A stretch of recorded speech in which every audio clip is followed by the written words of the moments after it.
पत्तल के ऊपर कपड़ा रखा और कपड़ा रखकर अपने मन में सोचा कि मेरी पत्तल में सांप आ जाए। गोरक्षनाथ जी ने अभिमंत्रित भस्म करके वहां पर फेंक दी और ताली बजाकर सभी शुद्धों को कहा कि अपने अपने पत्तलों से वस्त्र को हटा लो। सबने हटाया, सब बड़े प्रसन्न हुए। जिसने जैसा जैसा सोचा था वैसा वैसा पाया। किसी ने खीर, किसी ने मालपुए, किसी ने हलवा, किसी ने रसगुल्ले, किसी ने कुछ, सब आगे पड़ा हुआ था। लेकिन कानिपा नाथ जी ने सोचा कि सांप आए, तो कानिपा नाथ जी ने जैसे अपनी पत्तल को कपड़ा हटाया, कपड़ा हटाते ही देखा कि उसमें काला नाग बैठा हुआ था। गोरक्षनाथ जी ने देखा, गोरक्षनाथ जी ने कहा, कानिपा नाथ तुम सुधर नहीं सकते, चाहे तुम्हें कितना भी चमत्कार दिखा दिया जाए। एक अच्छी सी कथा याद आ रही है, आपको सुना देती हूँ। एक बार एक महात्मा जी थे, ये बात है अच्छी और बुरी की। तो वो महात्मा जी क्या करते, महात्मा जी में बहुत तप था और इतना तप था कि अपने चेलों को समय समय पर चमत्कार दिखाते थे। तो एक चेला था साथ में, उसने पूछा कि बाबा जी आप कहाँ जा रहे हो? तो उस महात्मा ने कहा कि मैं तीर्थ यात्रा पर जा रहा हूँ। तो उसने कहा कि मुझे भी ले चलो साथ में, मैं भी चलूं। तो बाबा जी उसको अपने साथ में लेकर चल पड़े, साथ में लेकर गए। तो उस समय बाबा जी के पास में 5 रोटियां थी और बहुत लंबा रास्ता तय किया। तय करते करते करते करते उनको भूख लग गई। भूख लगी तो जो चेला था वो बड़ा कंजूस था, लोभी था, उसके पास में कुछ था नहीं खाने के लिए। तो उसने कहा कि बाबा जी भूख लगी है। बाबा जी ने कहा अगर भूख लगी है तो मेरे पास में 5 रोटियां हैं, 2 तुम खा लो, 2 मैं खा लेता हूँ, और जो एक बचेगी वो हम जब खाएंगे जब हमको भूख लगेगी। 2 चेले ने खाई, 2 गुरु ने खाई। एक रोटी बच गई, उसको एक कपड़े में लपेट कर रख दिया। आगे गए, आगे जाने के पश्चात एक नदी थी बहुत बड़ी। उसमें गुरुजी ने कहा कि मैं स्नान कर लेता हूँ। जब स्नान करने लगे तो उस समय जो शिष्य था साथ में, उसे भूख लग गई। उसने सोचा बाबा को क्या पता लगता है, पीछे से वो रोटी निकाली और पूरी की पूरी खा गया। रोटी किसकी थी? किसकी रोटी थी वो? बाबा जी की। और फिर भी बाबा जी ने उपकार किया, 2 खुद खाई तो उसको दी। अब पीछे से वो एक रोटी वो शिष्य खा गया। बाबा जी आए, बाबा जी ने आकर देखा और पूछा कि हमने स्नान तो कर लिया, चलो अब हम भोजन कर लेते हैं। भोजन करने के लिए बैठे तो रोटी मिली नहीं। बाबा जी ने कहा कि वो रोटी कहाँ गई? तो चेले ने कहा कि मुझे तो नहीं पता कहाँ गई। बाबा जी ने कहा, बाबा जी जानते थे इसी ने खाई है, पर कैसे कहे कि तूने खाई है। बाबा जी ने सोचा चलो थोड़ा चमत्कार दिखा देते हैं। बाबा जी ने कहा देखो सामने जो नदी दिख रही है ना वो कितनी बड़ी है। शिष्य ने कहा, तो बोले कि बताओ इस नदी को हम पार कर सकते हैं? उस शिष्य ने कहा कि नहीं, इस नदी को पार नहीं किया जा सकता क्योंकि बहुत बड़ी है। गुरुजी ने उसका हाथ पकड़ा शिष्य का और उस नदी के ऊपर गए और ले जाकर उसको अपने माया के द्वारा उसको पार करवा दिया। शिष्य चरणों में गिर गया, पैर पकड़ लिए, पैर पकड़कर कहने लगा कि गुरुजी आप में बहुत शक्ति है। तो गुरुजी ने कहा कि शक्ति तो बहुत है, तो अब मुझे तू ये बता कि वो 5वीं रोटी किसने खाई थी? शिष्य ने कहा वो मुझे नहीं पता गुरुजी किसने खाई थी। अब देखिए जो ये नदी पार करवा सकता है, क्या वो ये नहीं जान सकता कि वो रोटी किसने खाई थी? पर वो उनके मुंह से बुलवाना चाहता है। फिर आगे गए, आगे जाने के बाद में एक ऐसा चमत्कार और दिखाया और चमत्कार दिखाने के पश्चात फिर गुरुजी ने पूछा कि बताओ वो 5वीं रोटी किसने खाई? शिष्य ने कहा गुरुजी मुझे नहीं पता 5वीं रोटी किसने खाई।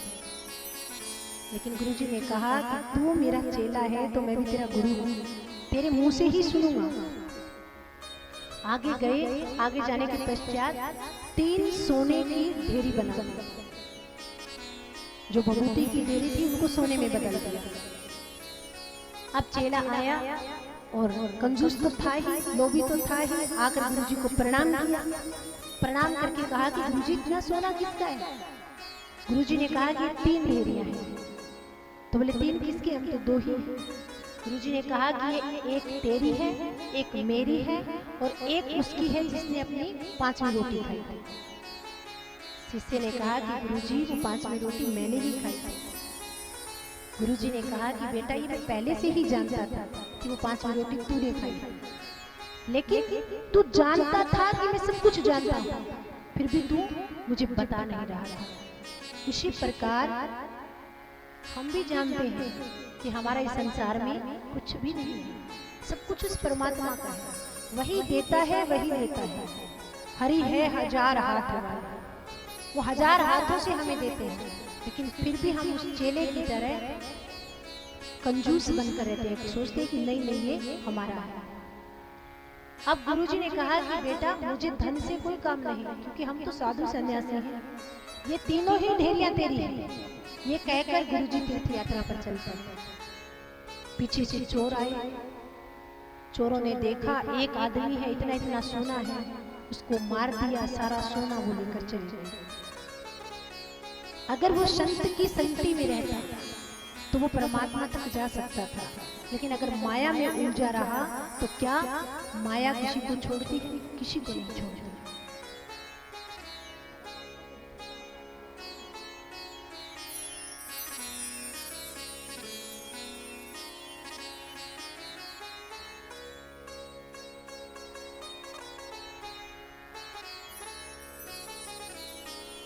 तो उस समय कानिपानाथ भी जानते थे कि गोरक्षनाथ पूर्ण है, सब जानते थे, लेकिन फिर भी उनके साथ में आंख मिचौनी कर रहे थे, फिर भी मौका तक रहे थे कि कब मुझे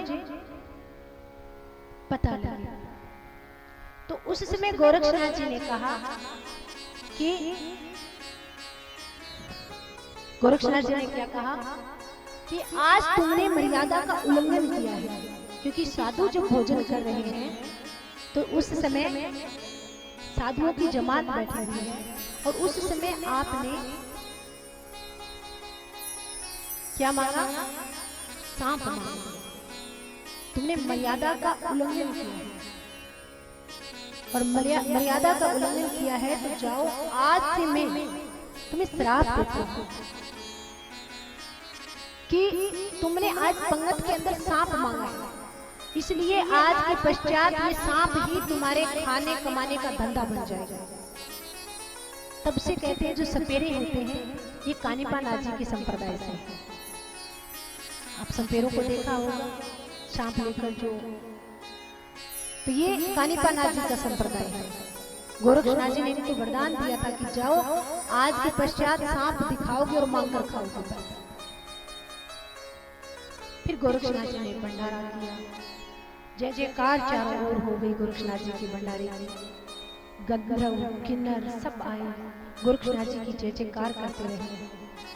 तो जब वहां से भंडारा करके गोरक्षनाथ जी चलने लगे तो उस समय वो पहाड़ गोरक्षनाथ जी से बोले, जो पहाड़ सोने का बनाया था, वो पहाड़ गोरक्षनाथ जी से कहने लगा कि आप तो हमें छोड़कर चले जाओगे, लेकिन लोग तो हमें रोज काटेंगे,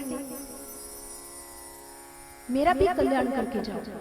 तो गोरक्षनाथ जी ने उस पहाड़ को सुरमे का पहाड़ बना दिया, और वो पहाड़ अब पाकिस्तान में है। पहले तो हमारे देश में ही था, लेकिन जब 2 देश हुए तो वो पाकिस्तान में है। तो उसके पश्चात भंडारा हुआ। भंडारा करके गुरु, चेले और साथ में मच्छिंद्र नाथ जी के दोनों पुत्र नौमी और पार्षद जब जाने लगे, तब नौमी और पार्षद को भिक्षा लेने के लिए गोरक्षनाथ जी ने नगरी में भेजा। छोटे छोटे बच्चे थे, जानते नहीं थे। नगरी में भिक्षा लेने के लिए गए तो उस समय किसी सेठ जी के घर में एक गाय मरी हुई पड़ी थी। अब सेठ जी ने कहा कि तुम्हें भोजन चाहिए? बच्चों ने कहा हाँ। तो सेठ जी ने कहा कि भोजन तो हम आपको दे देंगे, 36 प्रकार का भोजन दे देंगे, लेकिन आपको एक काम करना पड़ेगा। कौन सा काम? इस मरी हुई गाय को जाकर बाहर फेंक दो। तुम फेंक कर आओगे, हम तुम्हें भोजन दे देंगे। तो नौमी और पार्षद उस मरी हुई गाय को जब जंगल में फेंकने के लिए गए, वापिस जब आए तो आते ही उनको 36 प्रकार का भोजन डाल दिया। करमंडल हाथ में लेकर जब गोरक्षनाथ मच्छिंद्रनाथ जी के पास में पहुंचे, गोरक्षनाथ जी ने करमंडल देखा तो उसमें गऊ का मांस भरा पड़ा था। गोरक्षनाथ जी समझ गए कि नौमी और पार्षद ने आज पाप किया है। योग माया से जान गए कि इन्होंने मरी हुई गाय को घसीट के नगरी के बाहर फेंका है। तो गोरक्षनाथ जी ने कहा कि जाओ, आज तुमने सेठों के यहाँ पर मरी हुई गाय को घसीट कर बाहर कर आए, फेंक कर आए, तो आज से तुम दोनों सेठों के ही पूजनीय हो जाओगे, बनियों के पूजनीय हो जाओगे, नाथ नहीं रहोगे। तब से नौमी और पार्षद जो हैं वो जैन धर्म के अनुयायी बन गए। जब जैन धर्म आता है तो उसमें उनके अनुयायी हैं नौमी और पार्षद। वो नाथ संप्रदाय में फिर नहीं रह पाए।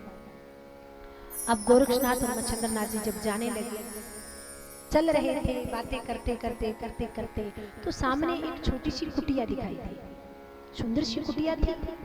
गोरक्षनाथ जी ने गुरुजी से पूछा कि गुरुजी, कुटिया किसकी है? मच्छिंद्रनाथ जी ने कहा मुझे तो नहीं पता। गोरक्षनाथ तुम जाओ देख कर। गोरक्षनाथ जी जब इस कुटिया को देखने के लिए गए और उस कुटिया के अंदर जाकर जब झुक कर देखा तो उस कुटिया के अंदर योगी गुरु मच्छिंद्रनाथ जी बैठे हुए थे। अब गोरक्षनाथ जी ने सोचा कि मेरे गुरु तो पीछे हैं, तो इस कुटिया में कैसे बैठे हैं? फिर गोरक्षनाथ जी ने पीछे देखा, पीछे खड़े थे। फिर गोरक्षनाथ जी ने कुटिया में देखा, कुटिया में बैठे थे, कभी आगे कभी पीछे, कभी आगे कभी पीछे। गोरक्षनाथ जी ने सोचा कि आज ये मेरे साथ क्या हो रहा है? काम तो मैंने भी बहुत बड़े बड़े कर दिए, भंडारा किया, गुरुजी को तिरिया राज्य से लेकर आया, लेकिन ये माया समझ में नहीं आ रही। अपने गुरु जी के चरणों में, कौन से गुरु जी के चरणों में प्रणाम करूं? जो कुटिया में है उनके चरणों में प्रणाम करूं या फिर जो सामने खड़े हुए उनके चरणों में प्रणाम करूं? तो कुटिया में जो समाधिस्थ अवस्था में थे उनके चरणों में प्रणाम किया, क्योंकि अभी तक तो सुना था कि मेरे गुरुजी तिरिया राज्य में भोग भोग कर आए हैं, लेकिन जो सामने बैठे हैं वो तो समाधि में बैठे हैं।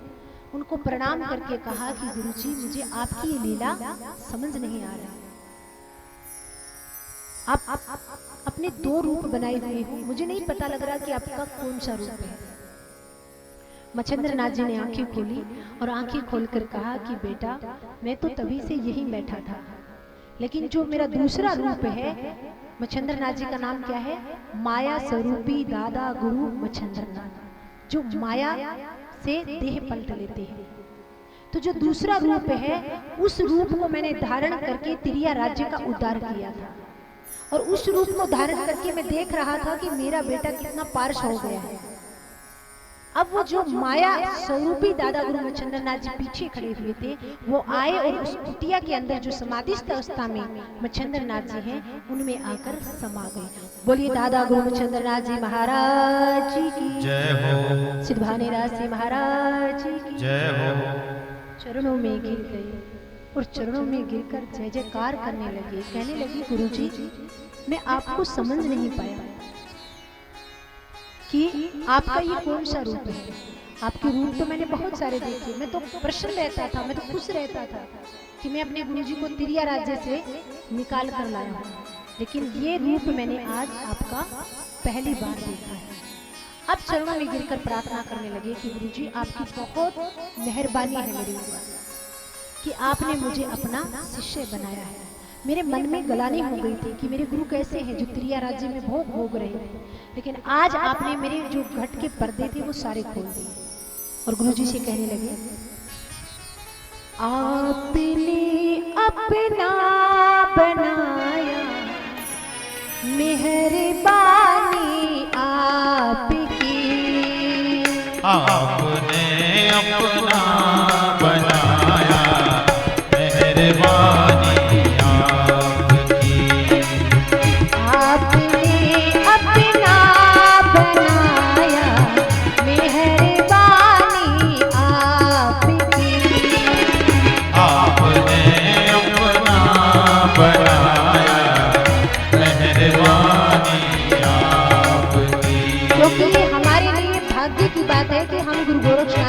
कथा सुनी। इसलिए सभी को धन्यवाद करना चाहिए परमात्मा कि आपने हमें इस लायक समझा कि हम वो पात्र हैं जिसमें आप ये कथा डाल सकते हैं। तो शीशे को हीरा बनाया मेहरबानी आपकी, आपने अपना बनाया मेहरबानी आपकी। शीशे को हीरा बनाया मेहरबानी आपकी, शीशे को हीरा बनाया मेहरबानी आपकी। मेहरबानी आपकी, कदरदानी आपकी, मेहरबानी आपकी, कदरदानी आपकी। शीशे को हीरा बनाया मेहरबानी आपकी, शीशे को हीरा बनाया मेहरबानी आपकी। आपने अपना बनाया मेहरबानी आपकी, आपने अपना बनाया मेहरबानी आपकी।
हम ना भूलेंगे एहसान नासिरोमणि आपका, हम न भूलेंगे एहसान नाथ शिरोमणि आपका।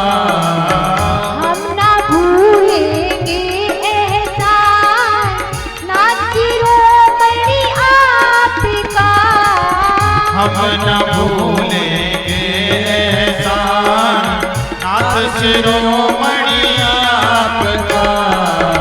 हम गिरे थे हमें उठाया मेहरबानी आपकी, अंधेरे से हमें उठाया मेहरबानी आपकी। शीशे को हीरा बनाया मेहरबानी आपकी, शीशे को हीरा बनाया मेहरबानी आपकी। मेहरबानी आपकी, कदरदानी आपकी, मेहरबानी आपकी, कदरदानी आपकी। शीशे को हीरा बनाया मेहरबानी आपकी, शीशे को हीरा बनाया कदरदानी आपकी।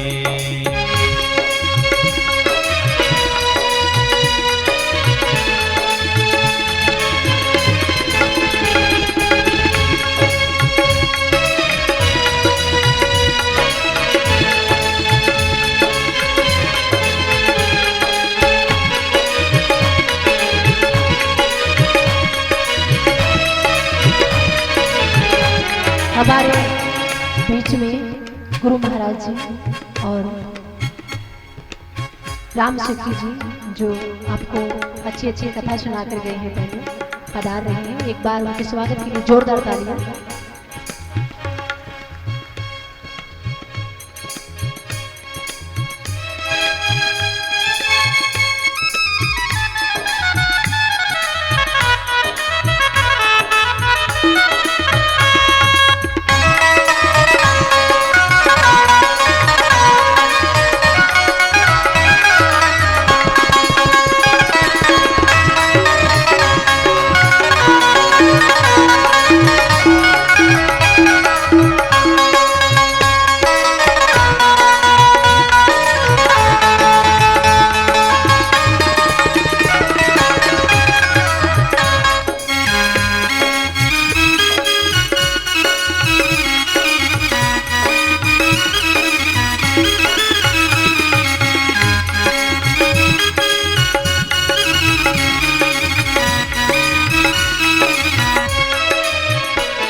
बदल भटकते थे हमें मिल गया है आसरा।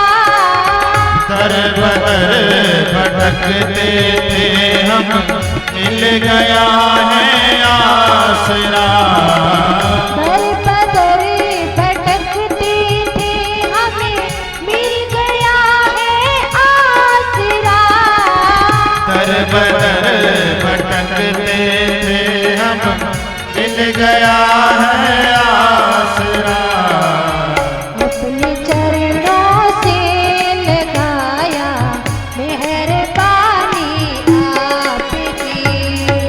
अपने चरणों से लगाया मेहरबानी आपकी।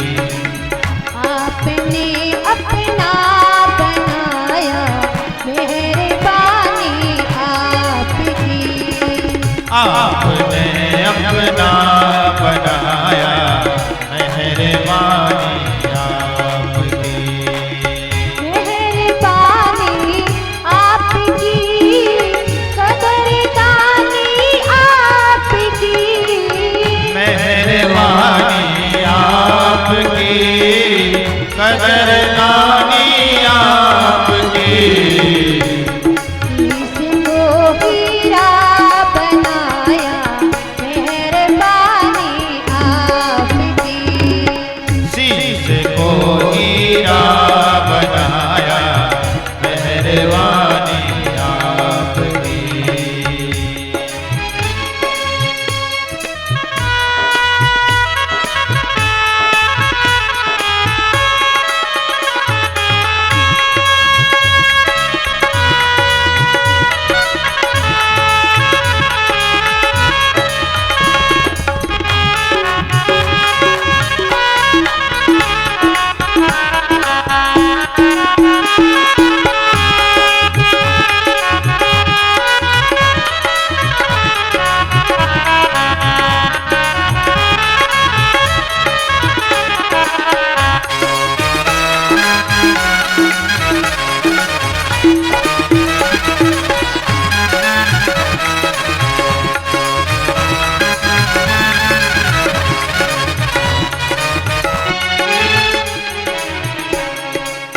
बाबा तुमने इस जुबा को इतना काबिल कर दिया। बाबा जी इत छुपा को इतना काबिल कर दिया। बाबा तुमने इस जुबा को इतना काबिल कर दिया। बाबा तुमने इत छुपा को इतना काबिल कर दिया। हर जुबा पर आज है बस कहानी आपकी। हर जुबा पर आज है बस कहानी आपकी। आपने अपना बनाया मेहरबानी आपकी। आपने अपना बनाया, मेहरबानी आपकी।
शीशे को हीरा बनाया, मेहरबानी आपकी।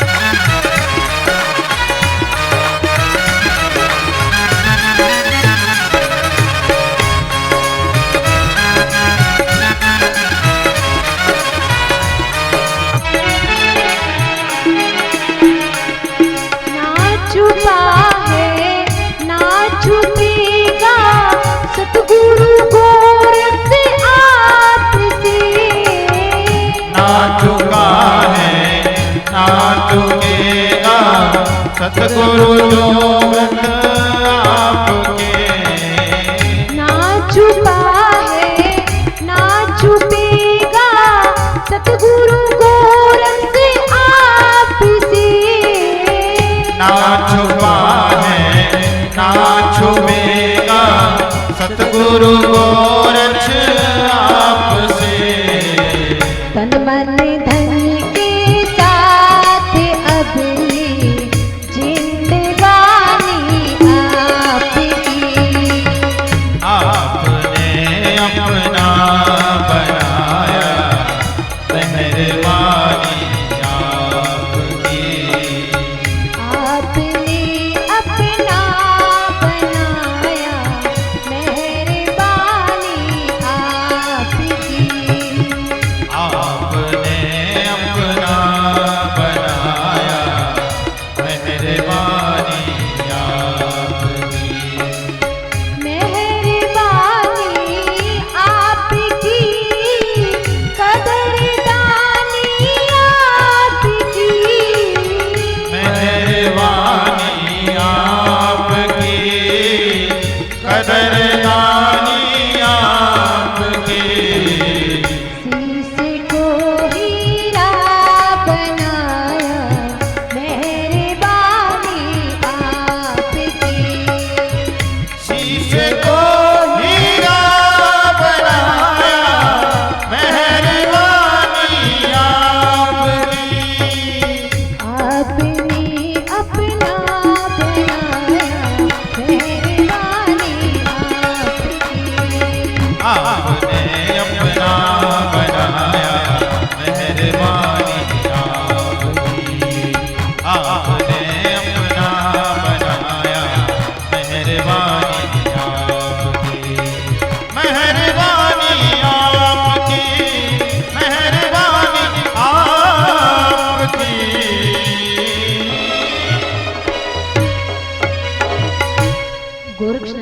कहा कि गुरुजी, मुझे भ्रम हो गया था, मैं दुविधा में पड़ा हुआ था, लेकिन मुझे आज पता लगा कि आप जो तिरिया राज्य में गए, केवल आपने वो एक माया दिखाई थी। चरणों में गिर गए, फिर तीर्थ यात्रा पर निकल पड़े। और जब तीर्थ यात्रा पर निकले तो उस समय गोरक्षनाथ जी सीधा गए कानीपानाथ जी के पास हेलापटन। वहां पर गए और कानीपानाथ जी से पूछा कि कानीपानाथ जी, क्या आपने अपने गुरु को अभी बाहर निकाला? कानीपानाथ जी ने कहा, नहीं, मैं मेरे गुरु को बाहर नहीं निकाल पाया। गोरक्षनाथ जी तो गुरु मच्छिंद्र नाथ जी को बाहर लेकर आ गए थे, लेकिन कानीपानाथ जी नहीं निकाल पाए। तो कानीपानाथ ने क्या किया, कानीपानाथ जी राजसी ठाठ बाट से तो रहते ही थे, और कानीपानाथ जी गए हेलापटन। और वहां पर जब पता लगा प्रजा को कि कोई ऐसा साधु आया हुआ है, जो कानीपानाथ जी थे वो हाथी के ऊपर सवारी करते थे, मतलब राजसी ठाठ बाट से रहते थे। तो जब हाथी के ऊपर गए तो पूरी हेलापटन नगरी को पता लग गया कि कोई महात्मा आए हैं।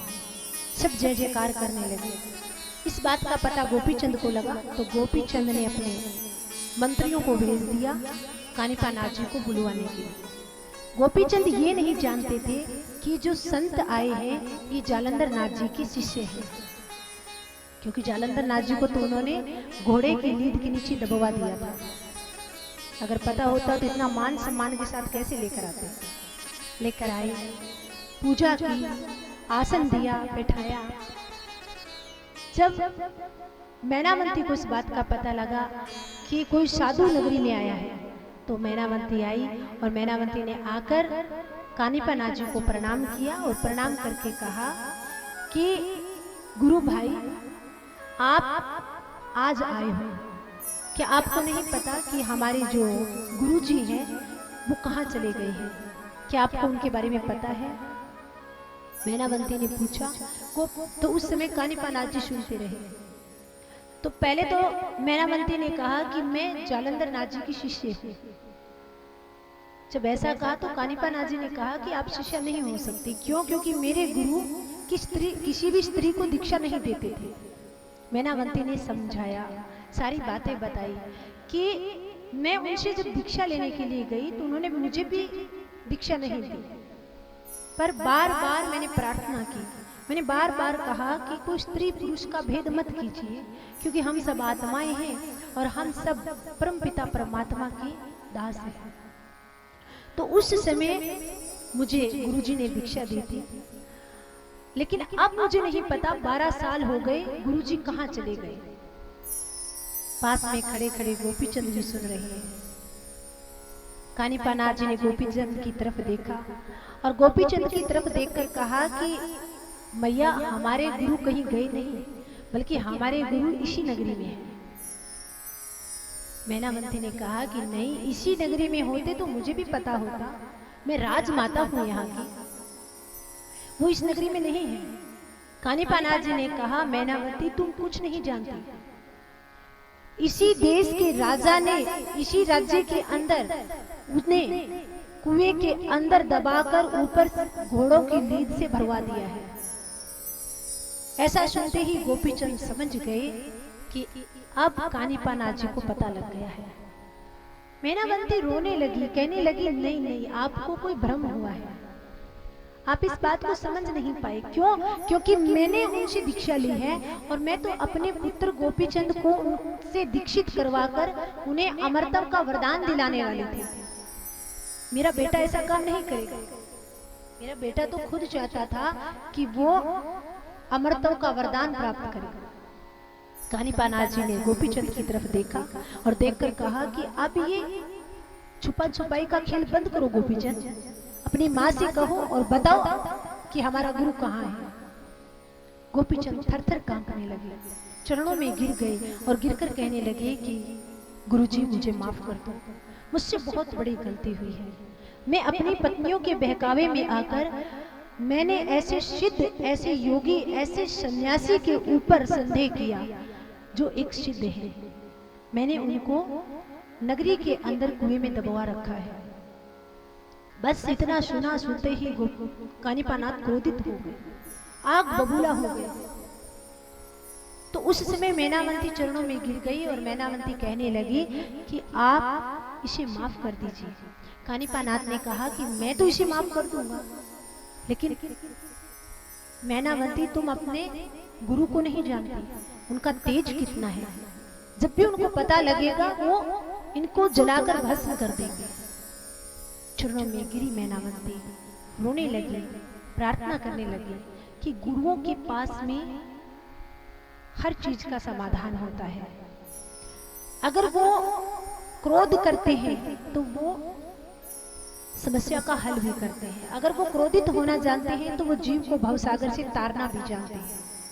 माना कि मेरे बेटे ने गलती की है, गलती हुई है उससे, मैं भी आपसे प्रार्थना करती हूँ, लेकिन मेरी इच्छा थी कि मैं अपने बेटे को अमरता का वरदान दिलवाऊं, और आप बता रहे हो कि गुरुजी इसको जलाकर भस्म कर देंगे, तो मैं क्या करूंगी। जब मैं युवा अवस्था में थी तो मेरे पति की मृत्यु हो गई। मैंने दीक्षा ली, अपने बेटे को अमर करवाने का सोचा तो ये मूर्ख है, नादान है, पापी है, नहीं जानता, पतित से भी पतित है। लेकिन हे गुरु भाई, आप तो संत हो, आपके पास में तो सब कुछ है, आप मेरे बेटे पर कृपा कीजिए। तो कानीपानाथ ने कहा कि हे गुरु बहन, मैं तो कृपा कर दूं, लेकिन गुरुजी करे ना करे उनके तेज को सब जानते हैं। तब हाथ जोड़कर मैनावंती कहने लगी कानीपानाथ जी से, हे गुरुदेव, हे गुरुदेव, हे गुरुदेव, मेरा गोपी चंद नादान, इसे गुरुदेव बख्श देना। मेरा गोपी चंद नादान, इसे गुरुदेव बख्श देना। मेरा गोपी चंद नादान, इसे गुरुदेव बख्श देना। मेरा गोपी चंद नादान, इसे गुरुदेव बख्श देना। मेरे लाल में बसे हैं मेरे प्राण, मेरे लाल में बसे हैं मेरे प्राण, इसे गुरुदेव बख्श देना। मेरा गोपी चंद नादान, इसे गुरुदेव बख्श देना। मेरा गोपी चंद नादान, इसे गुरुदेव बख्श देना।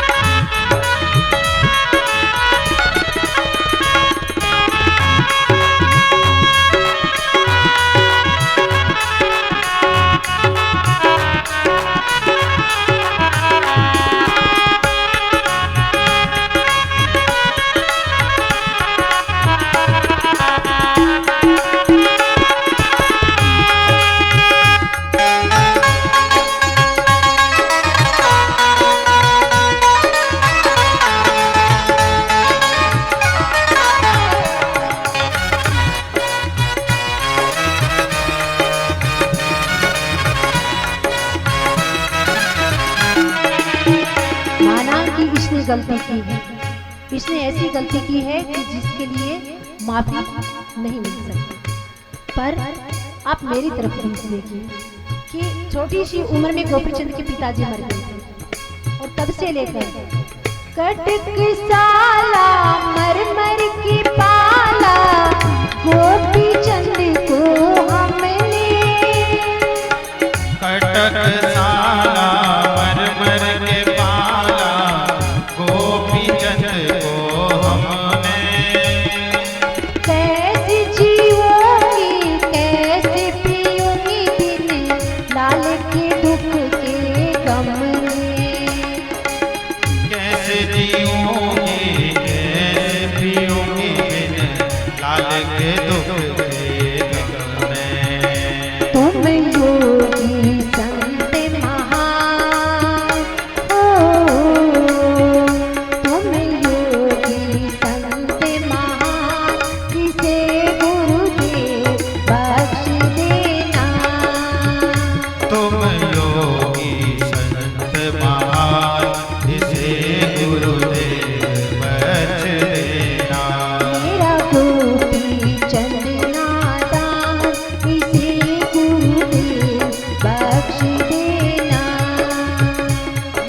गोपी चंद नादा, जिसे गुरुदेव बख्श देना।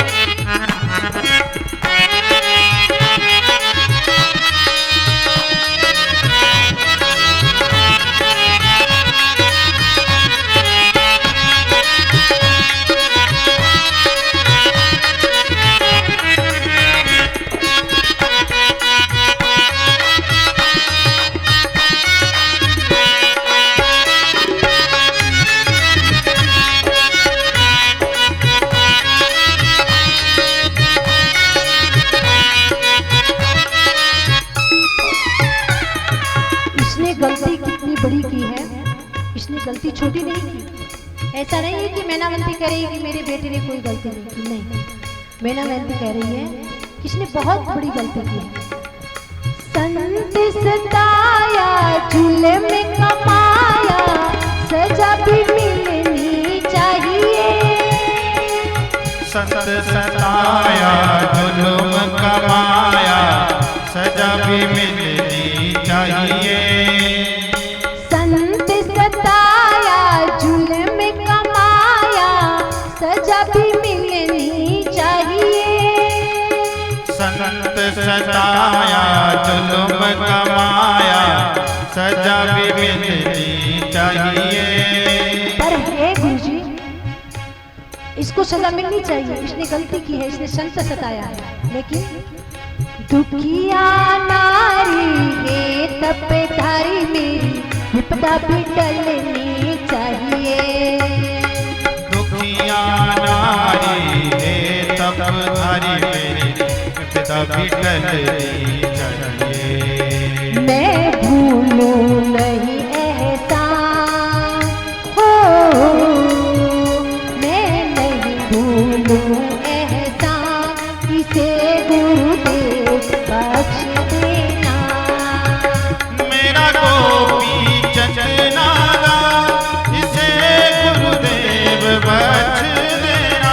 मेरा गोपी चंद नादा, इसे गुरुदेव बख्श देना। ओ मेरा गोपी चंद नादा, इसे गुरुदेव बख्श देना।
तेरा पालक तुम प्रतिपालक, संत दया के दानी।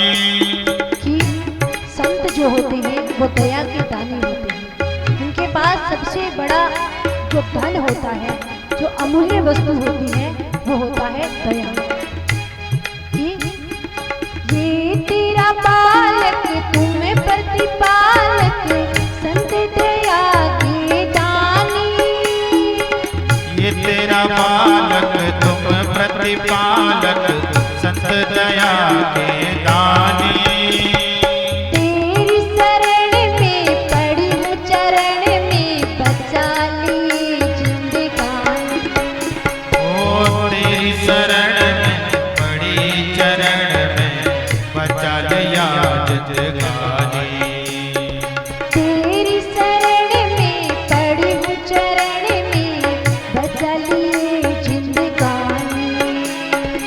तेरी शरण में पड़ी हूँ चरण में, बचा ले मेरी जिंदगानी। मेरे नीचे तुम भगवान हो, पीछे तुम भगवान, इसे गुरुदेव बख्श देना। मेरा गोपी चंदना दान, इसे गुरुदेव बख्श देना। हो मेरा गोपी चंदना दान, इसे गुरुदेव बख्श देना। मेरा गोपी चंदना दान, इसे गुरुदेव बख्श देना। मेरा गोपी चंदना दान, इसे गुरुदेव बख्श देना। गोपी चंदना दान, इसे गुरुदेव बख्श देना। हो मेरा गोपी चंदना दान, इसे गुरुदेव बख्श देना। गुरुदेव बख्श देना, गुरुदेव बख्श देना।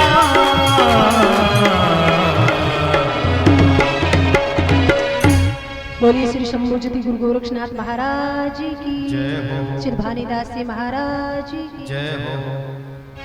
मैनावंती ने कहा मेरा गोपीचंद है वो नादान है, वो जानता नहीं, उससे बहुत बड़ी गलती हुई है, लेकिन इसने गलती की है, पर मैं आपकी शरण में आई हूँ, आप मेरी ओर देख लीजिए।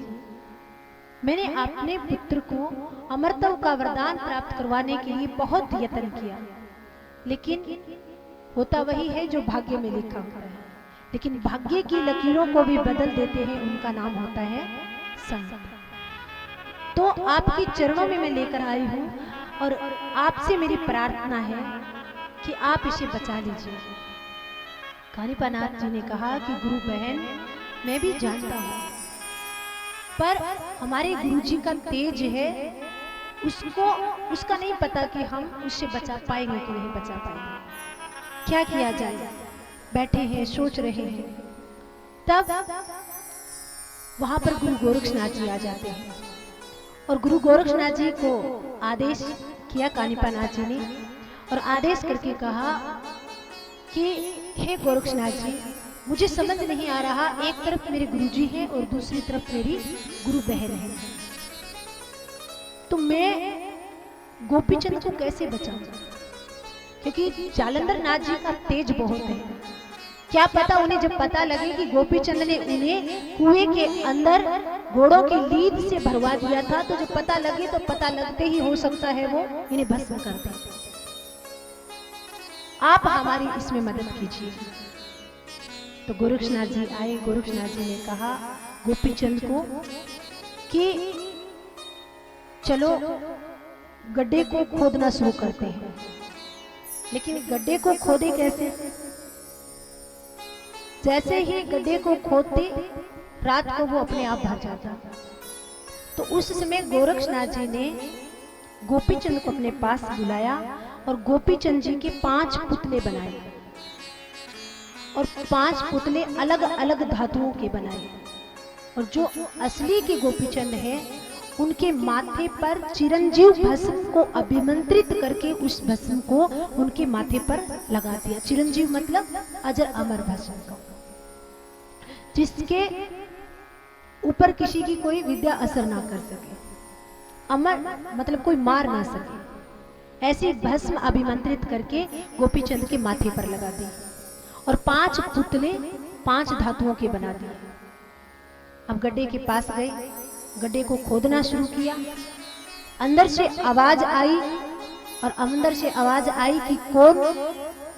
तो पास में गोपीचंद खड़ा और एक गोपीचंद का पुतला खड़ा कर दिया। तो अंदर से गड्ढे में से आवाज आई कि कौन? तो बाहर से गोपीचंद ने कहा गोपीचंद। तो गड्ढे के अंदर से आवाज आई कि जा जलकर भस्म हो जाओ। तो उस समय एक पुतला आगे रख दिया, वो पुतला जलकर भस्म हो गया। फिर गड्ढे की खुदाई शुरू कर दी। फिर गड्ढे में से आवाज आई कौन? तो बाहर से कहा गोपीचंद। तो जालंधर नाथ जी ने कहा कि जा जलकर भस्म हो जा। तो उस समय दूसरा पुतला रख दिया, तो वो पुतला जलकर भस्म हो गया। क्यों? क्योंकि संतों की वाणी कभी खाली नहीं जाती। फिर गड्ढे की खुदाई शुरू हुई, फिर तीसरा पुतला रख दिया। अंदर से जालंधर नाथ जी ने कहा कौन, तो बाहर से कहा गोपीचंद, और इधर से तीसरा पुतला रख दिया और जालंधर नाथ जी ने कहा कि जा जलकर भस्म हो जा, तो तीसरा पुतला भी जलकर भस्म हो गया। ऐसे करते करते चौथा पुतला आया, फिर आवाज आई कौन, फिर कहा गोपीचंद, तो कहा कि जा जलकर भस्म हो जा, चौथा पुतला भी जलकर भस्म हो गया। फिर पांचवा पुतला रखा, जालंधर नाथ जी ने फिर आवाज दी कौन, तो फिर बाहर से आवाज दी गोपीचंद।